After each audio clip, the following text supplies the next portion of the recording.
Halo semuanya, perkenalkan nama saya Selvita Acisha Macieta dan pada video kali ini saya akan membahas mengenai salah satu kebijakan ekonomi di Indonesia yang cukup kontroversial namun berdampak besar, yaitu larangan ekspor biji nikel dan kebijakan hilirisasi.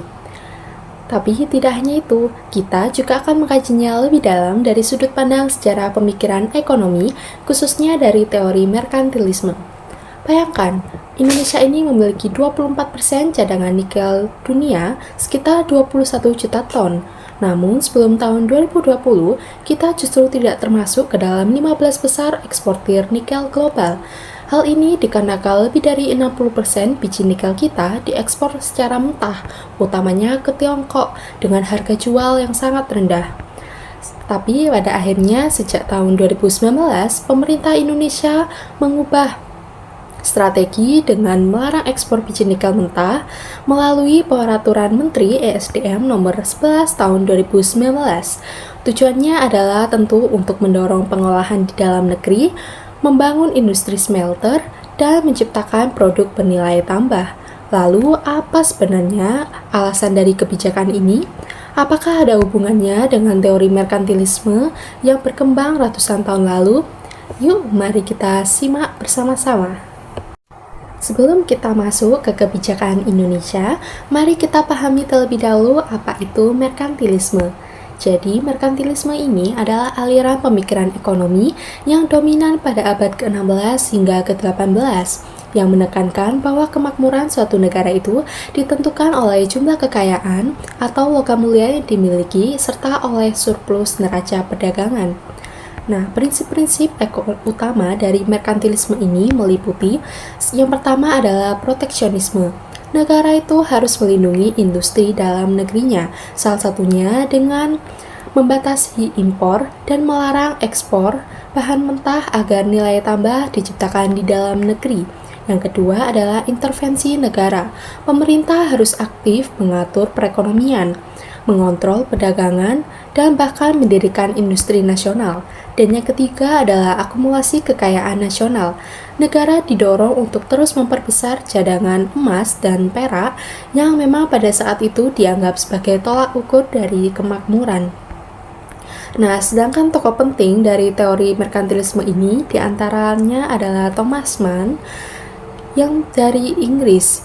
Beliau mengatakan bahwa bahan mentah adalah akar kekayaan negara. Dan Jean-Baptiste Colbert dari Perancis yang membangun industri dalam negeri melalui intervensi negara secara langsung. Nah, setelah kita memahami secara singkat mengenai apa itu pemikiran merkantilisme, kini saatnya kita masuk ke dalam topik pembahasan kita, yakni kebijakan Indonesia dalam larangan ekspor biji nikel. Nah, pada tahun 2020, Indonesia ini telah secara resmi melarang ekspor biji nikel mentah. Sebelumnya, biji nikel kita diekspor dalam bentuk mentah dengan harga sekitar 50 US dollar per ton.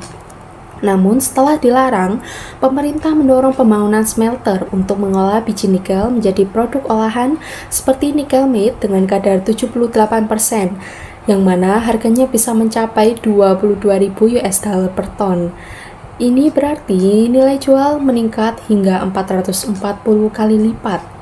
Nah, tentu kebijakan ini memiliki tujuan. Nah, yang pertama yaitu meningkatkan nilai tambah produk nikel, dan yang kedua menciptakan lapangan kerja, ketiga menarik investasi asing untuk membangun industri pengolahan dalam negeri.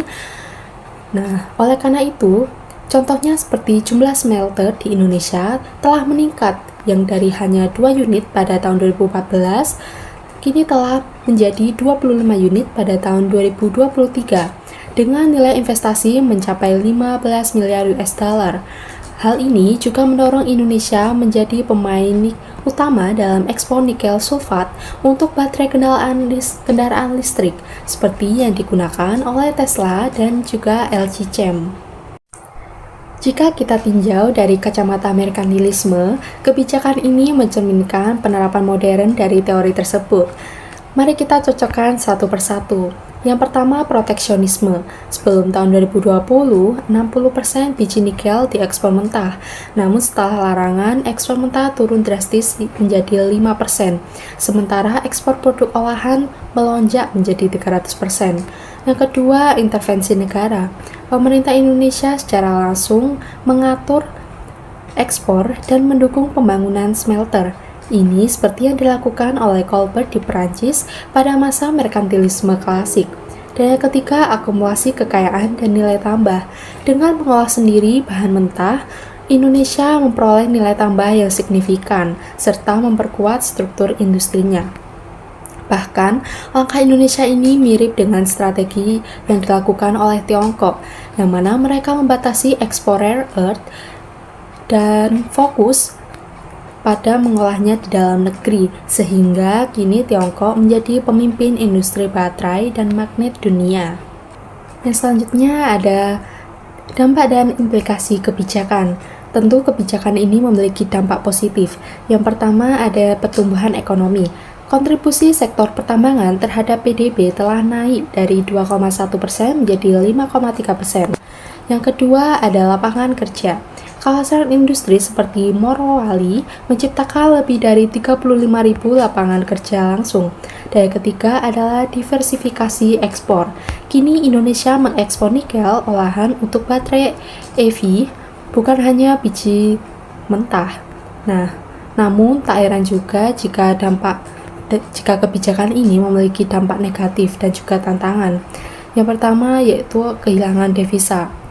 Sementara dalam masa transisi, pada tahun 2014 hingga 2019, Indonesia kehilangan potensi devisa sebesar 3-4 miliar US dollar per tahun akibat larangan ekspor. Dan yang kedua, ketergantungan pada teknologi asing.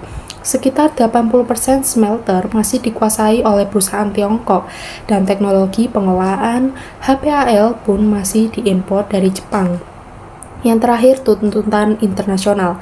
Uni Eropa sempat menggugat Indonesia ke WTO karena kebijakan ini dianggap mengganggu perdagangan bebas, meskipun pada akhirnya Indonesia menang. Sebagai kesimpulan, kebijakan larangan ekspor biji nikel dan hilirisasi di Indonesia ini merupakan penerapan dari prinsip merkantilisme dalam bentuk modern. Kebijakan ini telah meningkatkan nilai tambah produk, memperkuat industri nasional, dan juga menciptakan lapangan kerja. Namun, untuk benar-benar berhasil, Indonesia tidak boleh hanya mengandalkan proteksi. Kita juga harus menguasai teknologi dan membangun SDM yang unggul, serta menjaga keberlanjutan lingkungan. Contoh dari Tiongkok dan juga Filipina menunjukkan bahwa negara yang mampu mengolah sumber dayanya sendiri memiliki daya saing lebih tinggi dalam jangka panjang. Seperti yang dikatakan oleh Donny Rodrik, merkantilisme bukan tentang menutup pintu, tetapi juga tentang membangun tangga untuk naik ke rantai nilai global. Dan Indonesia ini sudah mulai menaiki tangga itu dengan kebijakan hilirisasi nikelnya. Mungkin cukup sekian materi atau penjelasan yang dapat saya sampaikan mengenai kebijakan hilirisasi dan larangan ekspor biji nikel di Indonesia. Terima kasih bagi teman-teman yang sudah menyaksikan video ini. Semoga bermanfaat dan sampai jumpa di lain waktu. Assalamualaikum warahmatullahi wabarakatuh.